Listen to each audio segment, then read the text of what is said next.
Hello friends, मैं आदित्य आप सभी का अपना चैनल स्टडी फॉर नॉलेज में स्वागत करता हूं।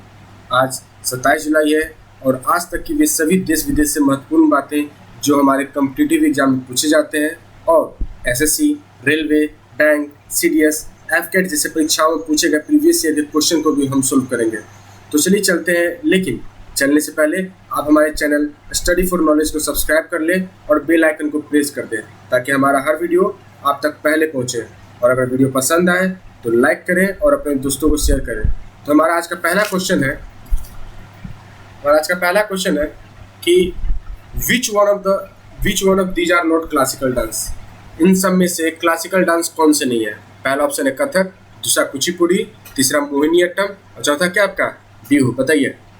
देखिए आपको बताते हैं, है ना। और आपको अगर आंसर देने का समय लगेगा आप वीडियो को पॉज कर सकते हैं, अदरवाइज मैं आपको आंसर बताता हूँ। देखिए कथक कहाँ का डांस है? कथक नॉर्थ इंडिया का है, ठीक है। कुचिपुड़ी कहाँ का है? आपका आंध्र प्रदेश का। मोहिनीअट्टम कहाँ का है? केरला का है। एंड बिहू कहाँ का है? असम का है।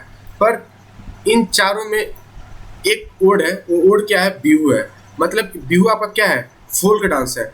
अदरवाइज जो आपके कथक है, कुचिपुड़ी है और क्या मोहिनीअट्टम है, ये तीनों आपके क्लासिकल डांस है, ठीक है। आपके लिए मैं कुछ स्लाइड भी लाया हूँ, आप वहाँ पर पढ़ सकते हैं कि the number of recognised classical dance range from 8 to more depending on the source scholar, ठीक है। तो बेसिकली आप यहाँ पे पहले ये देख लीजिए कितने हैं। भरतनाट्यम जो आपका तमिलनाडु का है, ठीक है।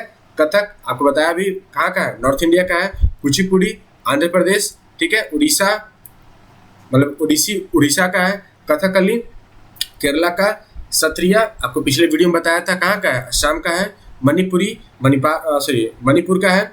एंड मोहिनीअट्टम कहाँ का है? बताइए। केरला का है, ठीक है। तो आपके सामने total number of classical dance total कितने हैं हमारे इंडिया में? टोटल 8 है। एक अभी फिलहाल नया इंक्लूड किया गया है, छऊ, ठीक है। छऊ कहाँ का क्लासिकल डांस है? छऊ है बिहार का, ठीक है। तो बिहार का एक नया क्लासिकल डांस इंक्लूड किया गया है। तो टोटल आपके क्लासिकल डांस टोटल कितने हो गए? 9 हो गए, ठीक है। चलते हैं अगले वीडियो में। अगला क्वेश्चन है कि वर्ल्ड हेल्थ ऑर्गेनाइजेशन का हेडक्वार्टर कहाँ पर है? पहला ऑप्शन आपके पास जिनेवा है, दूसरा वियना, तीसरा पेरिस, चौथा वाशिंगटन डीसी। इन चारों में से कौन सा ऑप्शन करेक्ट है? Headquarter of WHO। ये बहुत ही रिसेंटली मिला क्योंकि अभी कोरोना वायरस है और जितने भी वर्ल्ड वाइड में जितना भी कुछ हेल्प हो रहा है ना, WHO से पूरे मतलब हर जगह बीमारी पर नजर रखे हुए प्रोसेस में है कि जितना जल्दी हो सके वैक्सीन आ जाए, है ना। हर जगह जो गरीब देश उनको सपोर्ट भी कर रहा है, तो बहुत ही एक अच्छा ऑर्गेनाइजेशन है।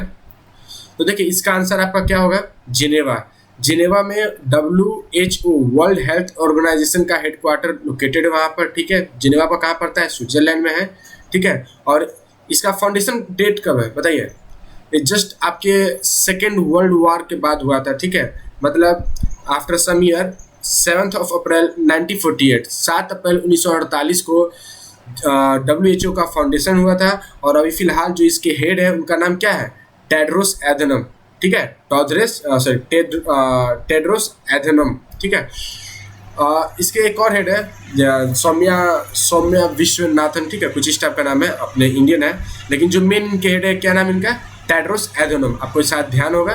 चलते हैं अगले वीडियो पे, अगले क्वेश्चन पे। अगला क्वेश्चन आपका है Vijay Diwas celebrated on which date? पहला ऑप्शन है 16 दिसंबर, second is 23 December, third is 26 November and fourth is 9 January. इन चारों में से किस दिन हम विजय दिवस मनाते हैं?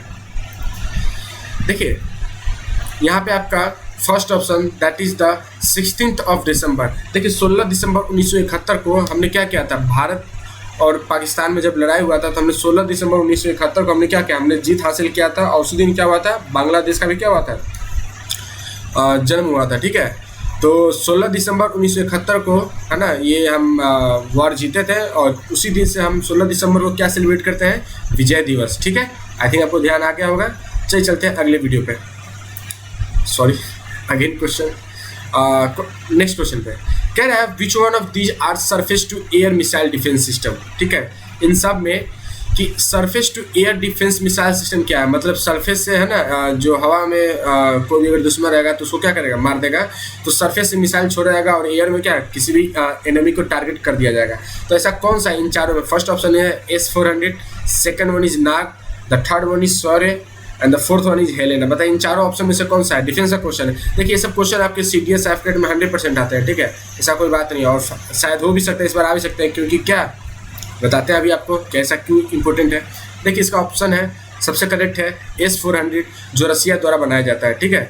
S-400 जो रसिया द्वारा बनाया जाता है, आप पिक्चर देख सकते हैं, ये है आपका S-400, ठीक है। तो ऐसा टोटल हमने क्या कर रखा है, रसिया से हमने 5 ऐसे S-400 क्या हमने 5 S-400 मिसाइल का हमने क्या मतलब कि हमने उनसे मांग किया है ना, हमने उनसे खरीद लिया है और हो सकता है 2021 होते होते तक हमें क्या मिल जाएगा, ठीक है। ये नाग आपका क्या है, नाग आपका है एंटी टैंक मिसाइल। नाग आपका क्या है, anti tank missile. Anti tank missile जिसको हम फायर एंड मतलब कि इसका मेन इसको एक तरह से हम कह सकते हैं फायर एंड फॉरगेट, है ना। इसका एक तरह से नाम भी है फायर एंड फॉरगेट, है ना, बहुत ही इसका अचूक निशाना है। अगला है सॉरी जो surface to surface air sorry surface to surface missile है, सरफेस से ही छोड़ा जाएगा और सरफेस पे कोई टारगेट हो उसको डिस्ट्रॉय कर देगा। और दूसरा लास्ट आपका हेलेना जो नाग का ही क्या है एक वेरिएंट है, नाग का ही एक तरह से इसको मॉडिफाई करके बनाया गया है, ठीक है। तो ये आपका क्या है हेलीकॉप्टर में आप हेलेना को लगा कर ना किसी भी इनेमी पे आप टारगेट या सरफेस पे आप टारगेट कर सकते हैं, ठीक है। तो ये था, तो S-400 इसका क्या होगा, करेक्ट ऑप्शन होगा which one of this are surface to air missile defence system. तो कौन सा होगा S-400 जो इंडिया क्या कर रहा है रसिया से 5 खरीद लिया है, 2021 तक हमें वो मिल जाएगा। नेक्स्ट क्वेश्चन है who is the CEO of नीति। नीति आपका क्या है, देखिए प्लानिंग कमीशन जब 2014 जब बीजेपी की सरकार बनी तो उन्होंने प्लान किया क्या कि जो आपका प्लानिंग कमीशन है ना, जो हमारे जब से देश आज़ाद हुआ तब से क्या चल रहा है, बीच में आई थिंक थोड़ा सा रुका नहीं था, वो एक्चुअली एनुअली हो गया था, 5 ईयर प्लान न करके वो 1 साल के लिए कर दिया गया था। कब से कब तक आपका बताइए, आपको ध्यान है तो 78 से 80 तक, ठीक है। उसमें भी आई थिंक बीजेपी की सरकार थी, कुछ दिन बीजेपी नहीं जनता संघ, है ना, जनता संघ की सरकार थी, कुछ सालों के लिए थी, है ना। तो बताइए कब था, who is the CEO of NITI, that is the national institution for transforming India. देखिए इसके CEO हैं, ठीक है, अमिताभ कांत, राजीव कुमार, निर्मला सीतारमन एंड नरेंद्र मोदी। नरेंद्र मोदी आपके क्या है इस नीति आयोग के चेयरपर्सन है, राजीव कुमार आपके क्या है वाइस चेयरपर्सन, और निर्मला सीतारमन बताइए क्या है आपके, निर्मला सीतारमन है आपके एक्स ऑफिशियो मेंबर, ठीक है, और आपके फाइनेंस मिनिस्टर भी है, ठीक है। तो इस चीज़ को आप ध्यान रखिएगा कि CEO ऑफ नीति कौन है, अमिताभ कांत। अगर चेयरपर्सन पूछा जाएगा तो जो हमारे देश के प्रधानमंत्री होते हैं वो चेयरपर्सन होते हैं नीति के, और जो वाइस चेयरपर्सन है यहाँ पे कौन है, राजीव कुमार, ठीक है। चलते हैं नेक्स्ट पे। अगला क्वेश्चन है directive principles of state and policy is taken from. First option is America, the second one is Britain, third one is Ireland and the fourth one is Germany. बताइए इन चारों में से हमने DPSP, है ना, DPSP हमने किस देश से हमने लिया था, हमने अपने कॉन्स्टिट्यूशन में ऐड किया था, बताइए किससे। चलिए देखिए यहाँ पे आपका ऑप्शन क्या होगा, आयरलैंड। आयरलैंड से हमने DPSP लिया था। और बताइए आयरलैंड का कैपिटल कहाँ है, बताइए डबलिन। क्या है इसका कैपिटल, डबलिन। आयरलैंड की कैपिटल कहाँ है, डबलिन, ठीक है। तो हमने आयरलैंड से ये लिया था उस समय, ठीक है, DPSP। और अमेरिका से हमने क्या लिया था, फंडामेंटल राइट, ठीक है, जो मेन आपका क्या है फंडामेंटल ड्यूटीज़, है ना, again mistake, its fundamental right, है ना। क्योंकि वहाँ पे क्या हुआ था, जब अमेरिका में जब वार छिड़ा था तो मेन इसी के लिए था, क्या है ना, कि हमें फंडामेंटल राइट्स हमें कम दिए जा रहे हैं ना विद रिस्पेक्ट टू जो ब्रिटेन का जो वहाँ पे हुकूमत चलता था, है ना, सम पार्ट्स में, कुछ में स्पेन का चलता था, कुछ में क्या चलता था, अमेरिकन रिवोल्यूशन में। आपको अगर ध्यान होगा अमेरिकन रिवोल्यूशन क्या है, उसमें आधे पार्ट पे किसका हुकूमत चलता था, ब्रिटेन का चलता था, और कुछ पार्ट पे स्पेन का चलता था, ठीक है। तो आपको ध्यान होगा कि फंडामेंटल राइट्स कहाँ से लिया गया है, अमेरिका से लिया गया है, एंड DPSP कहाँ से लिया गया आपका, आयरलैंड से लिया गया, और आयरलैंड की कैपिटल कहाँ है, डबलिन, ठीक है। चलते हैं नेक्स्ट क्वेश्चन पे। कह रहा है कि सिपकी पास लोकेटेड इन विच स्टेट। सिपकी जो पास है, सिपकी ला पास, सॉरी यहाँ पे एक मिस्टेक हो गया, सिपकी ला पास है, ठीक है, यहाँ पे मैं ऐड कर देता हूँ सिपकी ला पास, ठीक है। सिपकी ला पास आपके किस राज्य में स्थित है। पहला ऑप्शन है सिक्किम, दूसरा हिमाचल प्रदेश, तीसरा जम्मू एंड कश्मीर, चौथा क्या आपका आंध्र प्रदेश। तो बताइए इन चारों राज्यों में से किस राज्य में आपका सिपकी ला पास लोकेटेड है। तो देखिए यहाँ पे आपका जो सिपकी ला पास है वो आपका लोकेटेड कहाँ पर है, हिमाचल प्रदेश में, ठीक है। सिपकी ला पास कहाँ पर लोकेटेड है आपका, हिमाचल प्रदेश में, ठीक है, ठीक है। तो चलिए चलते हैं नेक्स्ट क्वेश्चन पे। अगला क्वेश्चन है कि when cabinet mission came to India. हमारे देश में कैबिनेट मिशन प्लान कब आया था? पहला ऑप्शन है 1942, दूसरा 1946, तीसरा है 1947 and the fourth one is 1928। बताइए इन चारों में से कौन सा सही होगा? किस समय हमारा कैबिनेट मिशन प्लान आया था? चलिए हम एक काम करते हैं, हम डेट वाइज थोड़ा ध्यान दें। देखिए 1942 में आपका क्या हुआ था? क्रिप्स मिशन हुआ था। क्रिप्स मिशन 1942 में क्यों हुआ था? ध्यान से सोचिए, वर्ल्ड वार 2 होने वाला था 1942 के आसपास, आपको ध्यान है। और 1942 में क्रिप्स मिशन आया था, मतलब ब्रिटेन की तरफ से कि आप अपने कुछ सैनिक भेजिए हमारे देश की, मतलब कि हमारे देश की तरफ से लड़ेंगे और हम आपको क्या करें, आज़ादी देंगे। लेकिन क्या हुआ था उसमें कुछ है ना, इसका मना ही हो गया था ना, नहीं हो पाया था सक्सेस, पर फिर भी लोग कुछ गए थे ना, बहुत सारा इसमें इशू हुआ था। फिर हम बात करते हैं 1947 में क्या हुआ था? माउंटबेटन प्लान आया था और इसी ईयर क्या हुआ था? हमारा देश भी आज़ाद हुआ था। और 1928 में क्या हुआ था बताइए? 1928 में क्या हुआ था बताइए? इसी ईयर तो हुआ था लाला लाजपत राय की क्या मृत्यु। उनके सर पे लाठी से वार किया गया था ना, जो ब्रिटेन शासक थे, बहुत ही मतलब कि क्या प्रोटेस्ट चल रहा था। तो एक्चुअली क्या नाम था उसमें प्लान का, सॉरी उसमें जो इशू चल रहा था, that is the Simon commission, है ना, साइमन कमीशन गो बैक, ठीक है। ये उसमें इशू चल रहा था तो साइमन कमीशन हुआ था, जिसमें क्या था? साइमन कमीशन एक्चुअली था क्या, पहले ध्यान सुनिए। साइमन कमीशन में एक भी इंडियन को उनके असेंबली में ऐड नहीं किया गया था, जिसके कारण क्या था, वे सब बहुत नाराज थे। और इसी कारण क्या उन्होंने क्या था, साइमन कमीशन गो बैक का उन्होंने क्या दिया था, नारा दिया था, ठीक है। तो आई होप आपको समझ में आ गया होगा। तो साइमन कमीशन का हुआ था 1928 में। इस साल 1947 में देश हमारा आज़ाद हुआ था। और क्या हुआ था? माउंटबेटन प्लान आया था ना, जिसमें लिखा था कि देश को किस तरह आज़ाद करना है। 42 में आपका क्या हुआ था? क्रिप्स मिशन, है ना, वर्ल्ड वार 2, उन्होंने बोले थे कुछ अपना सैनिक भेजिए, तो क्रिप्स मिशन तब हुआ था। And 1946, this is the your correct answer. इसमें क्या हुआ था? उसमें ब्रिटेन के पीएम कौन था? ब्रिटेन नहीं था उसमें, एक्चुअली उसमें क्या था, यूनाइटेड किंगडम था, ठीक है। तो यूनाइटेड किंगडम के प्राइम मिनिस्टर कौन थे? क्लेमेंट एटली, है ना। उन्होंने एक प्रस्ताव भेजा था क्या कैबिनेट मिशन प्लान का, ठीक है। तो कैबिनेट मिशन प्लान कब आया था? 1946 में, ठीक है। चलते हैं नेक्स्ट क्वेश्चन पर। अगला क्वेश्चन है एक फिजिक्स से, बहुत ही अच्छा क्वेश्चन है। कह रहा है कि water tank appears shallower when it is viewed from top due to, है ना। जब वाटर टैंक को, है ना, जब हम बहुत ही ऊपर ऊंचाई से देखते हैं तो क्या होता है, हमें सैलोअर दिखाई देता है ना। तो बताइए ऐसा एक्चुअली क्यों होता है, ठीक है। सैलोअर मतलब क्या, अपने रास्ते से थोड़ा सा मतलब कि कह सकते हैं ना कि अपने पाथ से, है ना, डिस्ट्रैक्ट हो जाना, ठीक है। तो बताइए पहला ऑप्शन दे रखा है रेक्टिलिनियर प्रोपेगेशन ऑफ लाइट, है ना, मतलब कि लाइट सीधी चलती है इसलिए। दूसरा है रिफ्रैक्शन, थर्ड है रिफ्लेक्शन, और चौथा क्या है? इन टोटल इंटरनल रिफ्लेक्शन, ठीक है। पहले चार समझिए होता क्या है। देखिए रेक्टिलिनियर प्रोपेगेशन ऑफ लाइट क्या है, एक तरह से ये दिखाता है कि लाइट क्या है, स्ट्रेट मतलब कि स्ट्रेट लाइन में क्या मूव करती है अपना, इसका जो डायरेक्शन होता है स्ट्रेट लाइन होता है।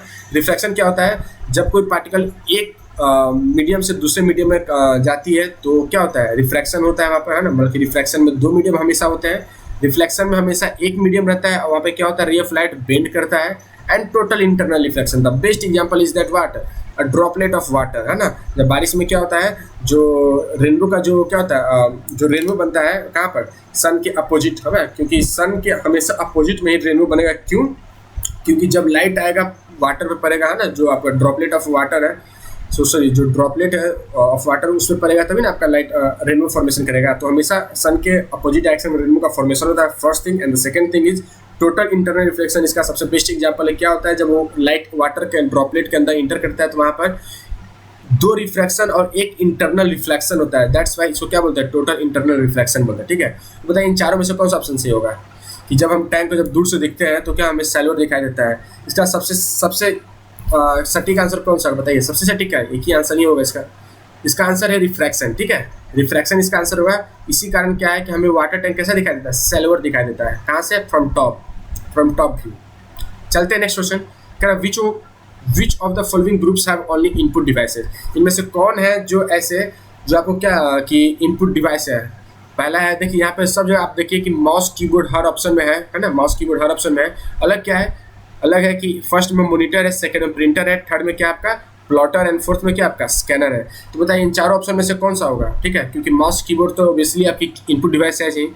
आपको मेन इन चारों बताना है कि monitor, printer, plotter and scanner, जो आपके लास्ट में है ना ऑप्शन में आपको सबसे नीचे लिखे हुए हैं। इन चारों में से कौन सा होगा बताइए।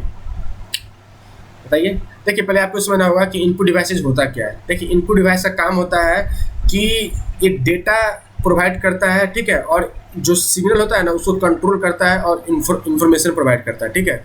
तो इन चारों में जो आपका करेक्ट आंसर होगा वो क्या होगा, स्कैनर होगा। स्कैनर क्या करता है, जो आप इसको इंस्ट्रक्शन देते हैं ना उसको मतलब कि रेगुलेट करता है ना, उसको मतलब कमांड लेता है, फिर उसको क्या करता है, उसको सिग्नल करता है, फिर उसको डेटा को क्या करता है, प्रोवाइड करता है, उसको पास करता है, फिर उस पर काम करता है। तो ऑप्शन आपका कौन सा सही होगा, last one, that is the mouse, keyboard and scanner are the input devices out of this four option, ठीक है। नेक्स्ट क्वेश्चन बहुत ही सिंपल क्वेश्चन है केमिस्ट्री का कि number of element in the second period of periodic table, periodic table के second period में कितने नंबर ऑफ एलिमेंट होते हैं। बहुत ही सिंपल क्वेश्चन है केमिस्ट्री का, ABCD है ये, ठीक है। नंबर ऑफ एलिमेंट कितने हैं second period of periodic table. पहले आप इस चीज़ को ध्यान रखिए कि टोटल है ना किस तरह होता है। फर्स्ट में आपके टोटल कितने होते हैं, 2 होते हैं। सेकंड में कितने होते हैं, 8 होते हैं। फिर नेक्स्ट में कितने होते हैं, फिर थर्ड में कितने होते हैं, 8 होते हैं। फोर्थ में 18, फिफ्थ में 18। तो इस तरह आपका बढ़ते रहता है ना। आप यहाँ पे क्या पूछ रहा है, सेकंड पीरियड, तो सेकंड पीरियड में आपका कितने होंगे, 8 होंगे। तो ऑप्शन आपका कौन सा सही होगा, ये वाला सही होगा, ठीक है, द थर्ड वन। चलते हैं नेक्स्ट क्वेश्चन पे। ये आपका बायोलॉजी का क्वेश्चन था कि हम हर फील्ड से एक एक क्वेश्चन उठा के आपको दे रहे हैं। ऐसे सिलेक्टेड क्वेश्चन है जो आपसे कहीं ना कहीं पूछे जा चुके हैं या आपसे 100% पूछे जाएंगे। बहुत इंपॉर्टेंट क्वेश्चन, ठीक है। और देखिए क्वेश्चन है, the hardest part of human body, human body का सबसे हार्डेस्ट पार्ट क्या है, बताइए। The hardest part of human body, option आपके पास है बोन, इनेमल, जा एंड स्कल, है ना। तो बताइए, बोन मतलब हड्डी, इनेमल जो आपका दांत का सबसे ऊपर वाला पार्ट होता है, व्हाइट जो आप डेली आप ब्रश करते हो उस पर, है ना, इनेमल। थर्ड वन इज जा, आपका जो जबड़ा होता है ना, and the fourth one is skull, खोपड़ी। चारों में से कौन सा है। तो देखिए आपका इन चारों में से ऑप्शन जो सही होगा वो है आपका second option, that is the enamel, जो आपका दांत का है ना, जो जिससे आप डेली ब्रश करते हैं ना, वो आपका इनेमल जो आपको व्हाइट जो दिखता है। सॉरी, व्हाइट तो आपका कम ही दिखता होगा, पीला ही दिखता होगा, क्योंकि एक्चुअली जो रियल कलर है ट्रूथ का वो क्या होता है, एक्चुअली पीला ही होता है ना, व्हाइट नहीं होता। वो एडवर्टाइजमेंट दिखाने के लिए दे देते हैं व्हाइट, एक्चुअली व्हाइट नहीं होता, थोड़ा सा पीला ही होता है, ठीक है। तो जो आपका ऑप्शन करेक्ट ऑप्शन होगा that is your enamel. Enamel is the hardest part of the human body, ठीक है। चलते हैं नेक्स्ट क्वेश्चन पे। अगला क्वेश्चन है कि Sanjay Dubri tiger reserve located in which state, the Chhattisgarh, Madhya Pradesh, both या नन। बताइए, Sanjay Dubri tiger reserve located, देखिए national park, tiger reserve, wildlife sanctuary, these are the very must questions which frequently asked in various exams, है ना। हर साल किसी न किसी exam में 100% पूछे जाते हैं। ये सब ज्योग्राफी बहुत ही इंपॉर्टेंट है, ठीक है। इसलिए बोलता हूँ आप लोग मैप याद करके रखिए, मैप के थ्रू ही आपको हर चीज़ याद हो जाएगा। और आप इस तरह याद करने की कोशिश करेंगे, आपको कभी भी याद नहीं होगा, आप याद करेंगे भूल जाएंगे। तो बताइए क्वेश्चन का आंसर बताइए, संजय डुबरी टाइगर रिजर्व कहाँ पर लोकेटेड है, छत्तीसगढ़, मध्य प्रदेश, या दोनों में, या कहीं नहीं। देखिए आपको पहले हम एक चीज़ बता दें कि पहले एक्चुअली क्या था, पहले छत्तीसगढ़ नहीं था, पहले मध्य प्रदेश ही था, ठीक है। लेकिन 2000 में क्या हुआ, 2000 ईयर में, है ना, 2000 ईस्वी में क्या हुआ कि छत्तीसगढ़ का फॉर्मेशन हुआ, जिसके कारण क्या हुआ, ये जो देखिए Sanjay Dubri tiger park actually जो टाइगर रिजर्व एक्चुअली है क्या, ये संजय नेशनल जो पार्क है, जो नेशनल पार्क है ना, संजय नेशनल पार्क संजय गांधी के नाम से, है ना, जो क्या थे, इंदिरा गांधी के बेटे थे, तो उनके नाम से क्या ये स्थापना इसका किया गया था, ठीक है। 75 में, क्योंकि इनका बेटा का डेथ हो गया था, आई थिंक 22 के आसपास, है ना, पायलट क्रैश में। इनके 2 बेटे थे, संजय गांधी, राजीव गांधी। तो जो संजय गांधी थे उनको बहुत ही शौक था प्लेन उड़ाने का, तो एक्चुअली उस कारण ना तो उनके नाम पे खोला गया था संजय गांधी नेशनल पार्क। उसी में है संजय डुबरी टाइगर रिजर्व, ठीक है। तो ये टाइगर रिजर्व 2000 में क्या हुआ, मध्य प्रदेश का बाइफिकेशन हुआ, जिसमें छत्तीसगढ़ एक नया राज्य बना। तो अभी इन दोनों में आता है, ठीक है। तो आपका करेक्ट ऑप्शन क्या होगा, both Chhattisgarh and Madhya Pradesh are the correct option, ठीक है। Sanjay Dubri tiger reserve located in both state, ठीक है। सबसे अधिक पार्ट कहाँ पर आपका बताइए, मध्य प्रदेश में, ठीक है। सबसे अधिक पार्ट आपका कहाँ पर है, मध्य प्रदेश में। चलते हैं नेक्स्ट क्वेश्चन पे। अगला क्वेश्चन है, who is the author of India a million mutinies, ठीक है। India a million mutinies, mutinies मतलब क्या होता है बताइए, है ना। म्यूटिनीज मतलब क्या होता है, देखिए जो लड़ते हैं, मतलब आपको याद होगा, है ना, जैसे 1897 में क्या हुआ था, मतलब कि जो सिंपल बात आप सुन रहे हैं कि जो सिपाही होते हैं ना, जो सिपाही होते हैं, तो देखिए एक्चुअली मुझे अभी करेक्ट मीनिंग मुझे हिंदी में इसका ध्यान नहीं आ रहा म्यूटिनीज का हिंदी में, लेकिन है ना समझिए कि सिर्फ सिपाही ही होते हैं, ठीक है। तो इंडिया अ मिलियन म्यूटिनीज के बुक के ऑथर कौन है, first option is Jaswant Sinha, the second one is Amish Tripathi, third one is V S. Naipaul and the fourth one is Tom Alter. इन चारों में से कौन है इस बुक के author, the Indian a million mutinies. देखिए इसके करेक्ट ऑप्शन होगा वी.एस. नायपॉल, ठीक है। वी स्नैपल क्या है, इसके करेक्ट ऑप्शन है, ठीक है। और जो आपके अमीश त्रिपाठी है, बहुत ही फेवरेट आपके भी होंगे, है ना। इनका बुक कौन सा फेमस, the immortal of Meluha, the immortal of Meluha, बहुत ही अच्छी बुक है ना, पढ़िएगा जरूर। The next question is dead ball is a term used in which sports. देखिए CHL SSC में तो ये सब एक स्पोर्ट्स का क्वेश्चन, वो भी क्या है, टर्म बेसिस पे पूछ लेते हैं कि बताइए ये जो बॉल का जो टर्म है ना, किस गेम में यूज किया जाता है, किस स्पोर्ट्स में यूज करते हैं। तो बहुत ही अच्छा है ना, अच्छा क्वेश्चन। बताइए डेड बॉल किस स्पोर्ट्स में यूज किया जाता है। First option is basketball, second is football, third one is volleyball and the last one is volleyball, ठीक है।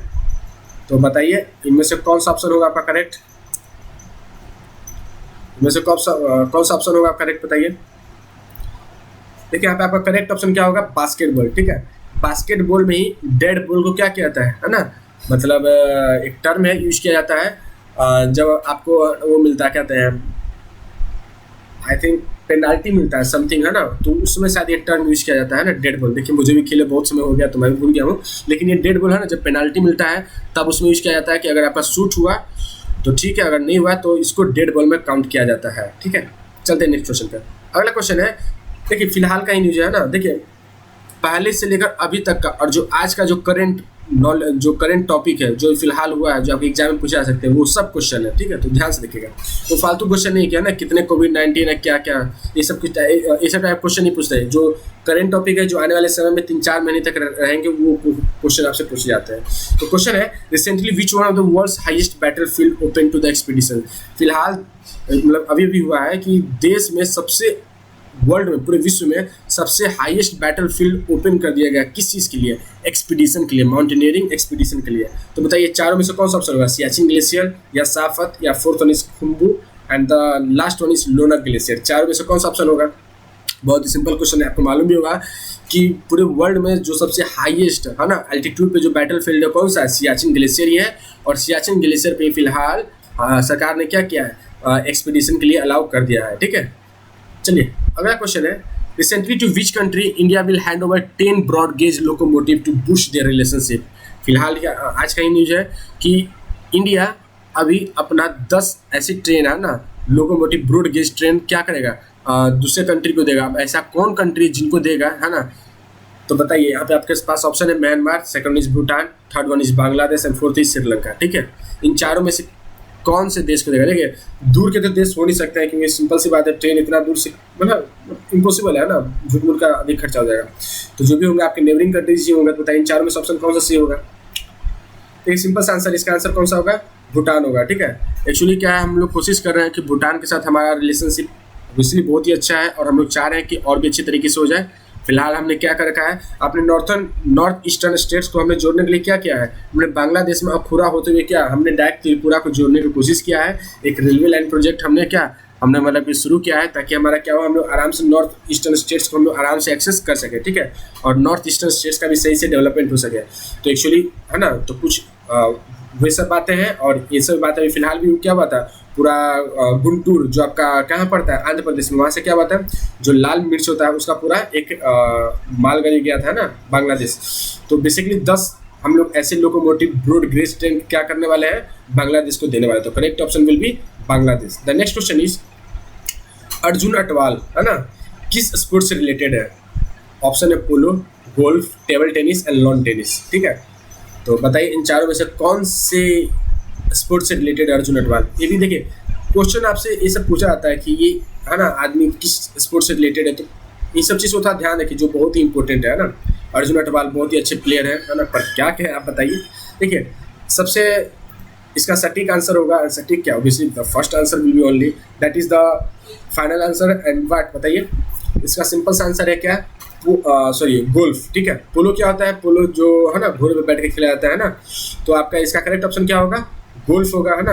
एक गोल्फ है कि प्लेयर है इंडिया की तरफ से, ये देखिए आप इनका फोटो जरूर देखे होंगे, तो इन्हीं का नाम है अर्जुन अटवाल, है ना। तो अर्जुन अटवाल किससे रिलेटेड करते हैं, गोल्फ से, ठीक है। चलते हैं नेक्स्ट क्वेश्चन पे। अगला क्वेश्चन है कि हाल में ही सेंट्रल रेलवे ने क्या किया, एक ऐप लॉन्च किया है ना, किस लिए, कॉन्टेक्टलेस टिकट चेकिंग करने के लिए, है ना, ताकि मतलब लोगों का टिकट या इस तरह है ना, मतलब कि छूना ना पड़े, है ना, दूर से ही हम लोग उसको क्या करें, चेक कर लें कि हाँ सही है कि गलत है। इसलिए कि ताकि बीमारी का है ना मतलब कि खतरा ना हो।